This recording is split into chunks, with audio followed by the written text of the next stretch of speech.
I love when women are like, I don't know, all of a sudden I just can't do that thing anymore that I did for my family. I can't give my career everything. I can't lose myself. There's a woman who basically like snapped one day and went to her phone and was like, I'm starting a We Do Not Care club. And she was like, here are all the things I don't care about anymore. And I'm putting the world on notice that I won't be doing those things anymore. We love her already. Right? And I was like, oh my God, I can neurochemically explain that. If that's you, that is normal.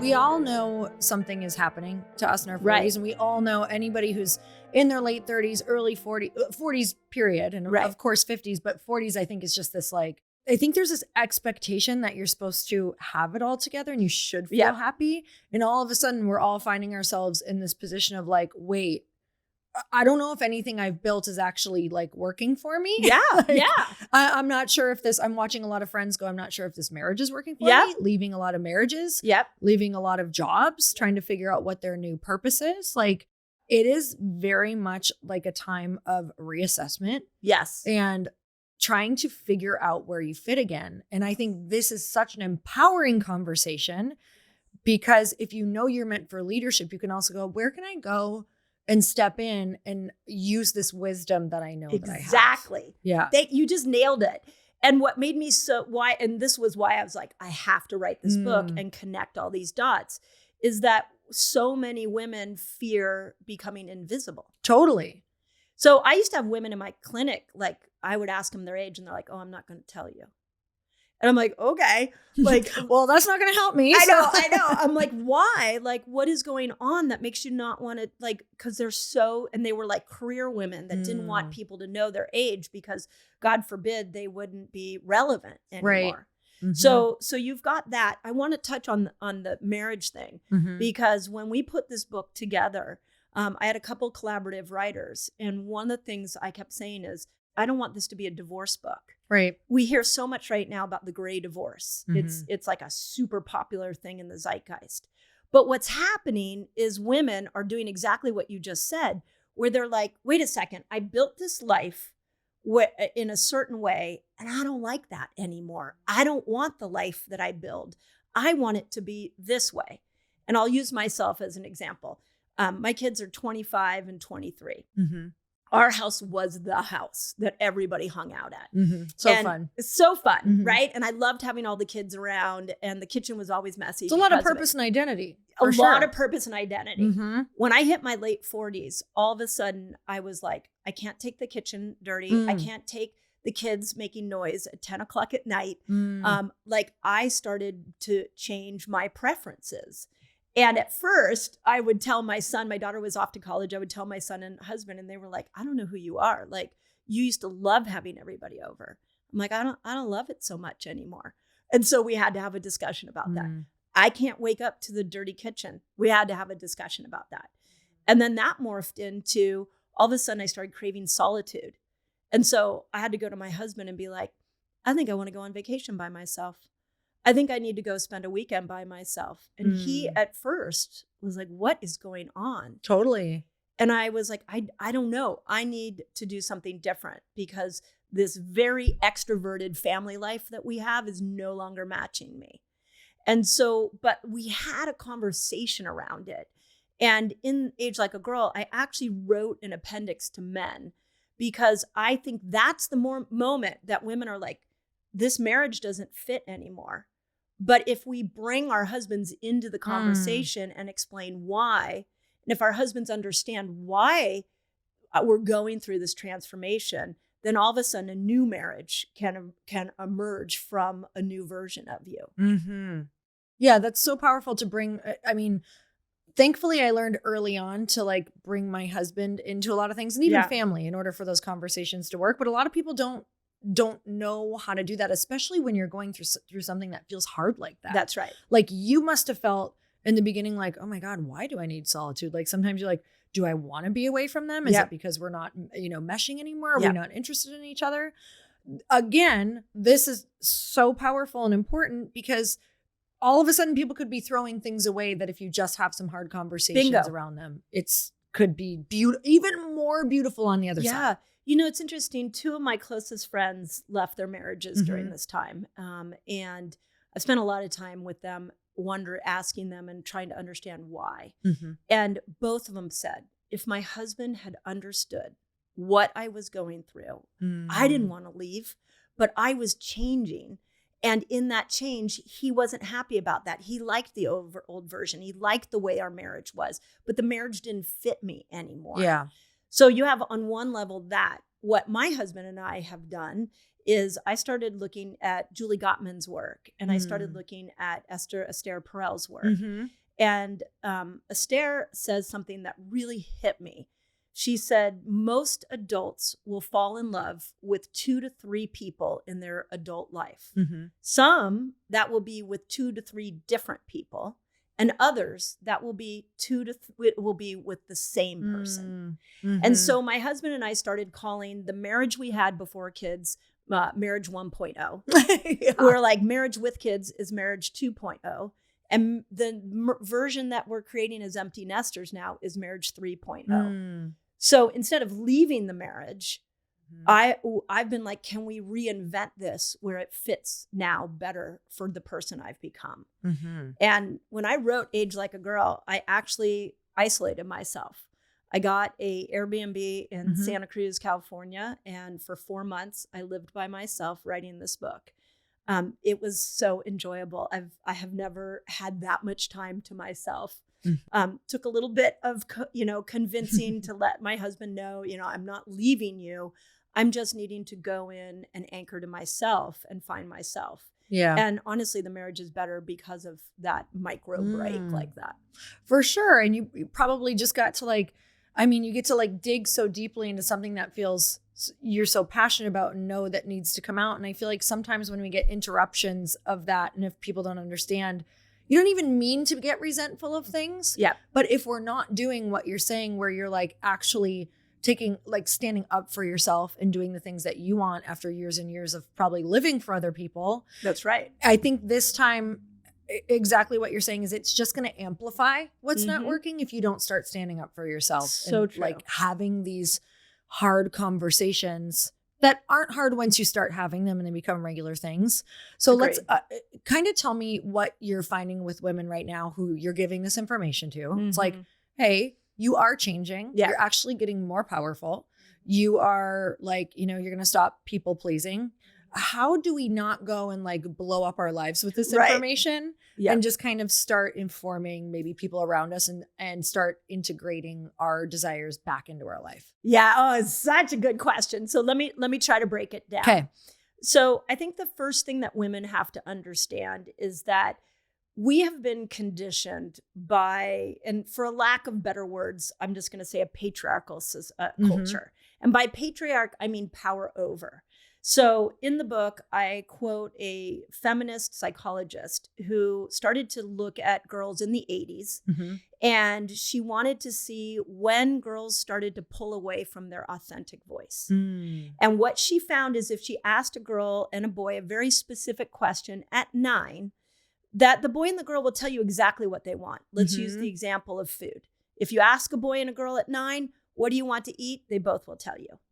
If you ask them both at 11, the boy will tell you, but the girl might waver a little bit. By the time puberty hits and she's 13, you ask that same question, the boy will tell you exactly what he wants, and the girl will say, I don't know, what are you eating? And what Carol Gilligan discovered was that the culture started to train girls, especially around those teenage years when estrogen is coming in, that you are worthy when you are selfless, when you give your power and you're over to other people, when you do what other people want, not what you want. This tracks. Right? Thank you. Does that track for you? Oh, yeah. When I first learned... I know the exact ages. Yeah. When I first learned about Carol's work, I was like, oh my God, I was a teenager and that I was the kid. I was who she was studying. Exactly. She asked me what I wanted to eat and I couldn't tell her. Yeah, exactly. But I started to look at my own teenage years and realizing that there was this real switch from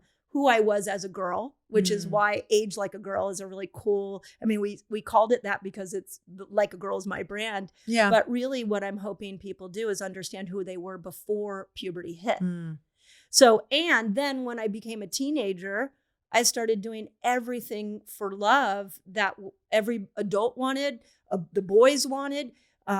Anybody around me, if they said you should act or perform this way and you will be, they don't say it in the sense that you'll be loved. We start wrapping. And we pick up on that. Right? For sure. Yes. Like we wrap ourselves up and we're like, if I'm a certain size, if I don't ruffle anybody's feathers, if I, am constantly pleasing you, will you love me? And I think we have different degrees of that. So the first thing is we have to understand we've been conditioned to be worthy when we serve everybody else but ourselves. And that happened when estrogen came in. When estrogen goes away, we all of a sudden don't have those same desire to start to please everybody else. You said it when we sat down. I love when women are like, I don't know, all of a sudden I just can't do that thing anymore that I did for my family. Or I can't give my career everything. I can't lose myself to my career. I actually have to have a personal life now. Or family dynamics change, where all of a sudden you're like, I'm not going to let my sibling run over me anymore. I'm going to actually start to speak up for myself. So the first thing to understand is that is normal. Have you seen the We Do Not Care Club that is like all over social media? No, I haven't seen it. So there's one woman. Now I'll see it now that you said you'll see it. Yeah, probably our phones are listening. Exactly. There's a woman who basically like snapped one day and went to her phone and was like, I'm starting a We Do Not Care Club. And she was like, here are all the things I don't care about anymore. And I'm just putting she literally says, I'm putting the world on notice that I won't be doing those things anymore. We love her already. Right? Exactly. And I was like, oh my God, I can neurochemically explain that. So what I hope all the women that are listening is if that's you, that is normal. And we have to open this conversation up that you were meant to drop the exhausting people-pleasing ways. You were meant to start to live for yourself and not for everybody else. That is what's going on. The brain rewirement that's happening during this time is setting you up for freedom. And you finally get to stand and speak your truth. Now, that might not work so well in a marriage. What happens to your career? I mean, that's why we have to have conversations about this, and we need to bring this to the forefront so that we can start to see, oh, that woman is doing that because she's neurochemically shifted through this menopausal journey, not because she's becoming mean or, angry. We don't like our women angry in this culture. No. But what I want women to know is that is normal, and you are meant to speak your truth. Now, look at like Jane Fonda. If you start to look at women in their 60s, 70s, and 80s, that is our most productive years. And, Jane Fonda, she's still out doing amazing things. Yeah. And one of my favorite quotes, and this is not to get political, but Michelle Obama got so much flack when a couple of years ago for not showing up at certain traditional events that an ex-first lady would show up as. Yep. And everybody was like, oh my God, are you leaving Barack? And she's like, no, I'm actually just doing things for myself now. So when you start to see this, you start to see that so many women go to the other side of menopause and they start living life on their terms. I feel like it's our get out of jail free card because our brain no longer can hold back our own opinions, because with the loss of estrogen, those neurons pruned away that kept you in people pleasing, and new neurons are forming that are making you more of an independent thinker. It's helpful to know, because once you know what's going on, I think you can make less kind of snap decisions. That's right. You can look at it for what it is and go, okay, well, I can turn the ship. I don't have to just like shed everything immediately. Yeah. You can if you want, for sure. But you have to know there's probably going to be some like relational repercussions. That's right. Or you can like sit down, talk, look at how you could change some different things in your career. I mean, even right now I've been starting to have these conversations just on the podcast. Because, menopause, perimenopause and hormones is such a hot topic right now. So And like hot. learning about this has been really empowering to me. Because if I can kind of see what's coming and start to know it, and I'm already starting to like feel these ways of just, I was telling Mindy when she sat down, like, I just am feeling this almost like this very audacious version of me that is like so opposite of who I used to be. Yep. Like, oh, I wouldn't have, I will dress the way I think will keep me in the tribe, and I will speak the way that will keep me in, and I will talk about God in the way that will keep me in, or not talk about God in the way that like, it's just all of the things that I actually stood for. It was like, nope, we'll keep it all in a closet until I know what is safe and no one's going to know anything. Bingo. And I think learning about all of these things now lets me go, okay, if I know this is like how I'm starting to feel and what's coming, how about I start kind of like turning the ship of my career? Yeah. How about I start really looking at assessing when I'm in these different, like at these different events? Do I still belong here? Do I still, instead of being like, fuck that event, those girls are like that's not, there's phases for all of these different things. And I think it's like, that's maybe the wisdom that comes from it is going, wow, there are such beautiful phases to life. And if we can understand the ones we're in, you can make the most of it. That is so well said.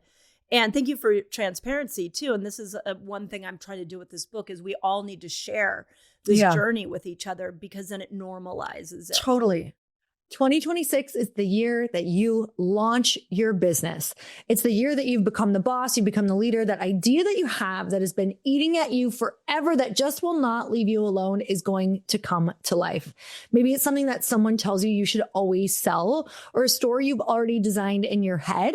And with Shopify, 2026 is when you finally make it happen. Shopify gives you everything you need to sell online and in person. Millions of entrepreneurs have already made this leap from household name to first-time business owners just getting started. You guys, I use Shopify for Glossy, and I remember when they sent me my little shopping bag celebrating my 10,000 sales, and I literally cried because I was so scared to take the leap, and I'm so glad that I did and that I use Shopify. It gives you all the tools to easily build your dream store. You can choose from hundreds of beautiful templates that you can customize to match your brand.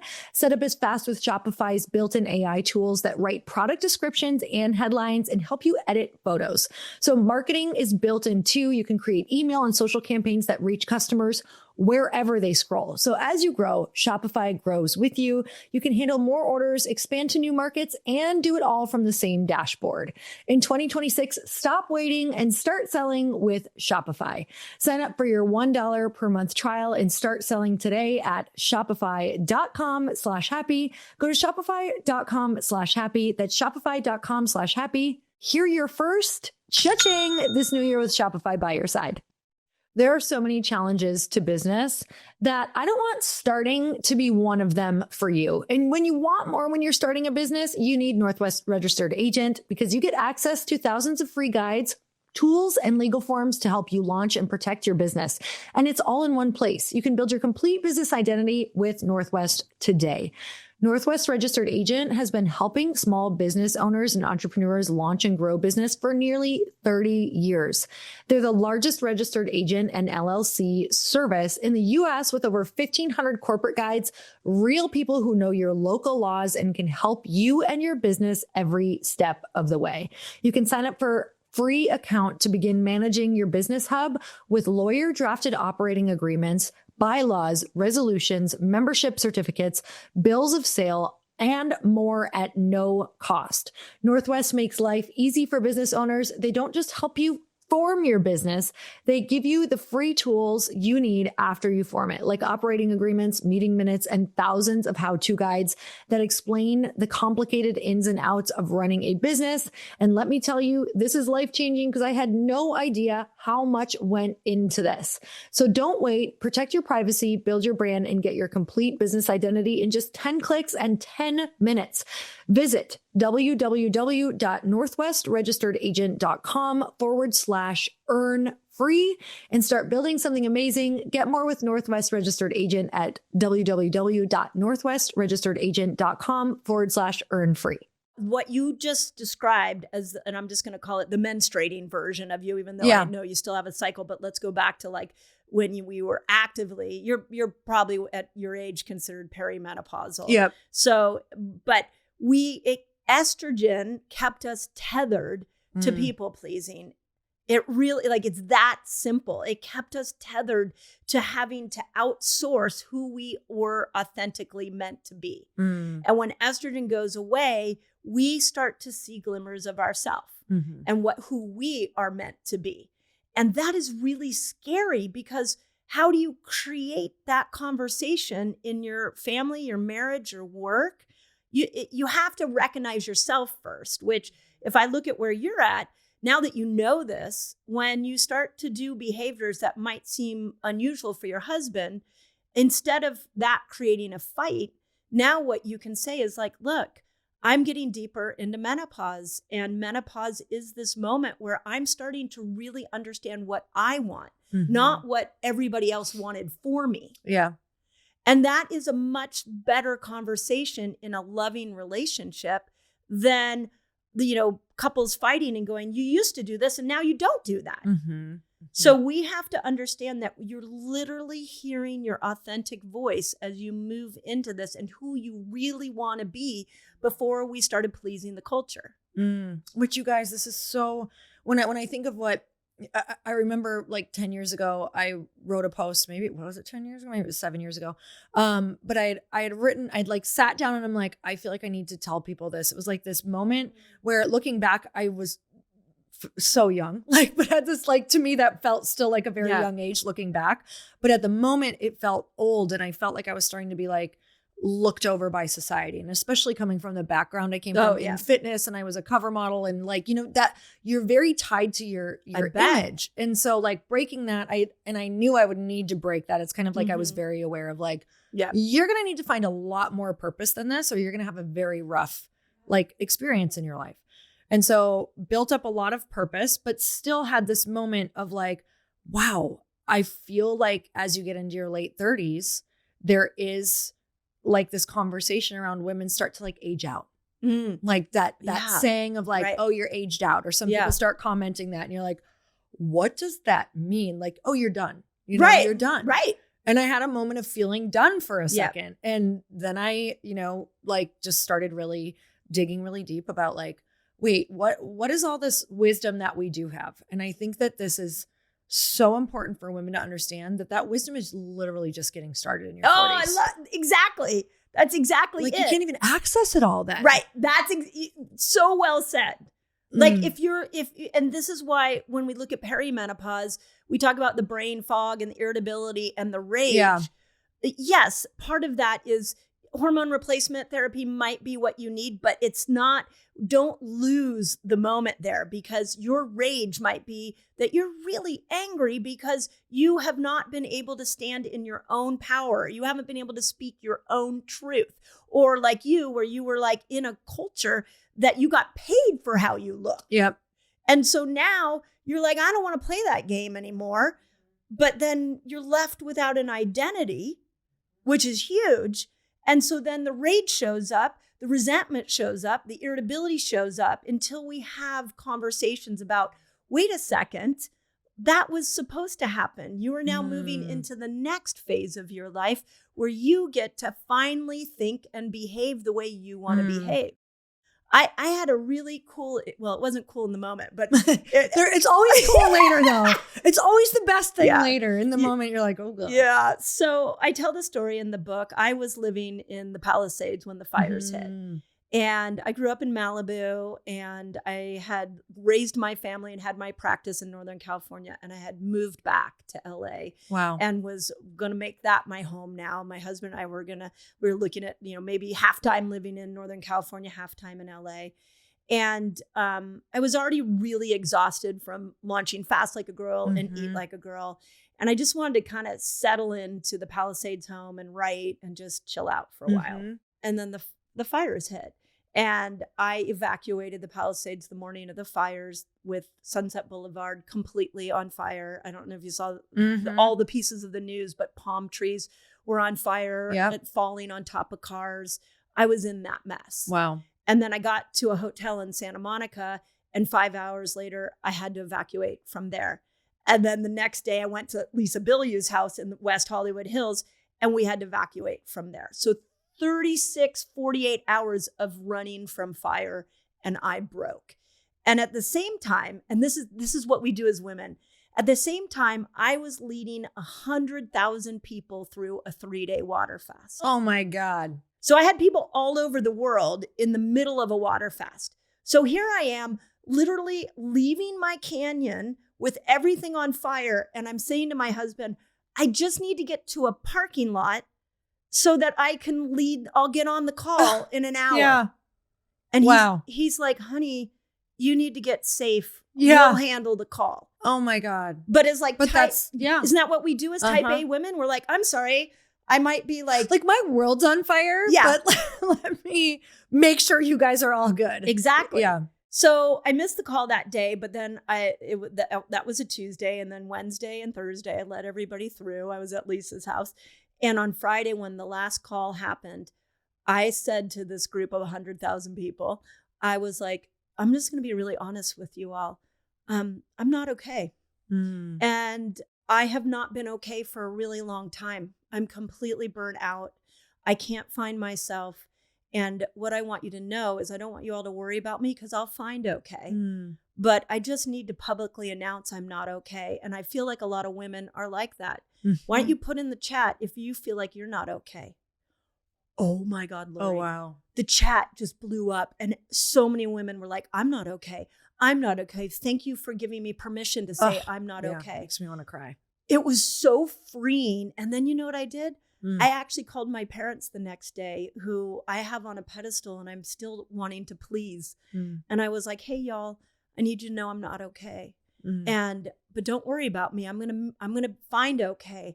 But I need to start to heal myself now. And then I went to my adult children and I called both of them independently. And I'm like, I just want you to know I'm not okay, but I'm going to find okay. I'm going to isolate myself for a while. I need to heal myself. And you know what my son said to me?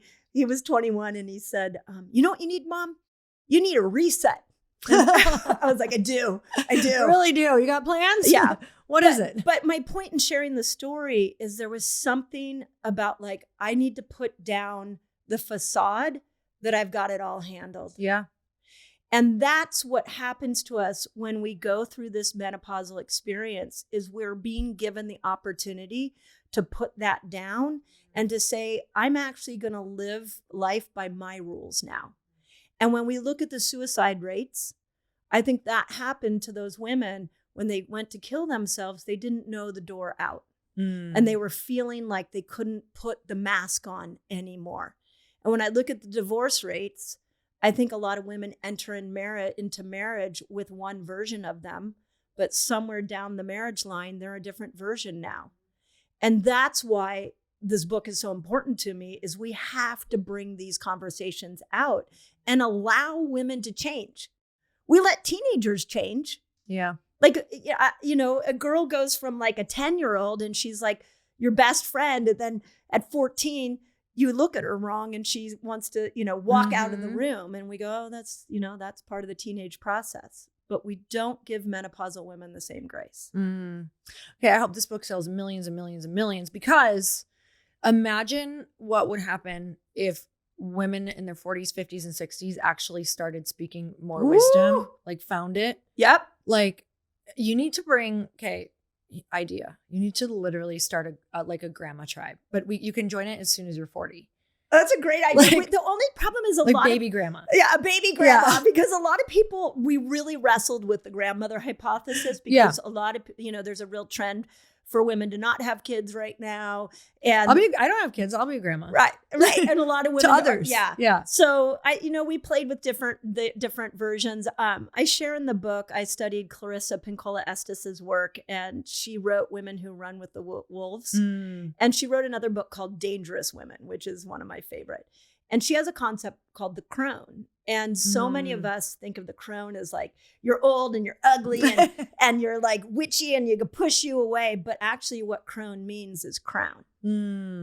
And so it's like, this is a time to put our crown on and actually to stand up and be who we really want to be. And I agree, we need to come together in that and give each other permission to change and lift each other up. I share in the book that when I went through this transformation, a lot of my friends are 5 and 10 years older than me. And it was so disorienting to feel like my identity as a human was changing. And when I went to my friends who were older than me, the most helpful statements they made were, Mindy, this is your initiation into you. I can't tell you how to do it. Wow, that's powerful. It's an amazing friend. And they were like, I can't tell you how to do it, but I can stand next to you as you do it and support you through the process. So if we create a grandmother tribe, that's what I envision this is like all women coming together and letting each other experience the transformation into the most authentic version of ourselves. And that to me, I mean, 1 billion women right now are in menopause, 1 billion women.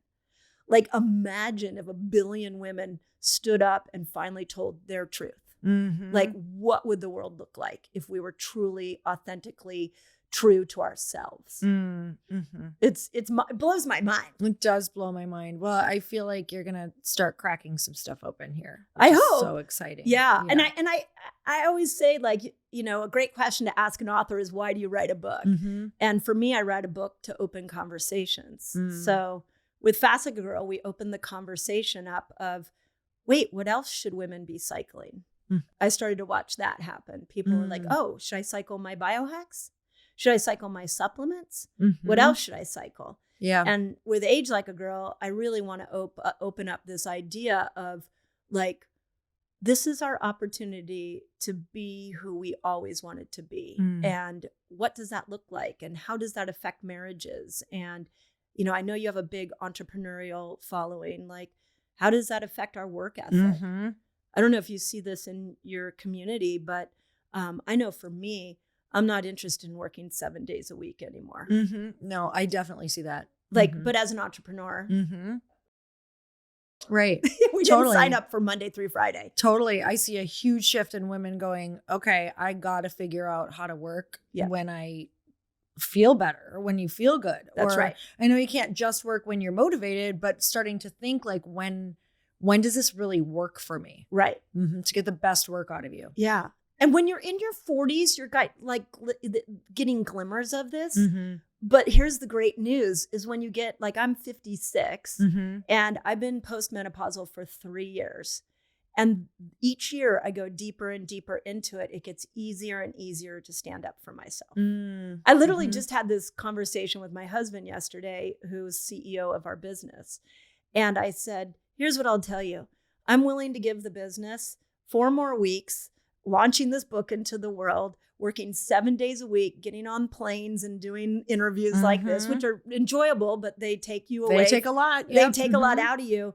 And when I come home, starting in January, after the book has been released, I'm going back to working 2 days a week so that the rest of the time I can finally do what I want to do. I've given myself over to my practice. I've given myself over to my marriage, to my family, to my family of origin. Like, I have been a great steward of all those things at the expense of myself. And I'm like, now I'm not doing that anymore. And that feels natural to say. Yeah. And I think many women would say that. And I hear you sort of at the beginnings of the rumblings of that. Totally. And I think having the realization too, that like, you're going to tap out and burn out and you won't get, you know, I'm watching you created 3 books in a shorter period of time, but you will have to, like, going away and taking time is the only way to access more creativity and access more wisdom, like getting burnt out or, you know, doing all the things that everyone else wants you to do. It's like it cuts off the wisdom from everything. Yes. Julie Gottman, I was sitting with her in a meeting back in April, and we were talking about resentment. And she said, in a marriage, and I think this applies to our businesses as well, we become resentful when we say yes to the things we really wanted to say no to. Oh, yeah. Right? Oh, yeah. And think about that with our own businesses, is that we say yes because we're like, I got to do it for the business. I got to do it for the growth. But then we actually become resentful for our own career.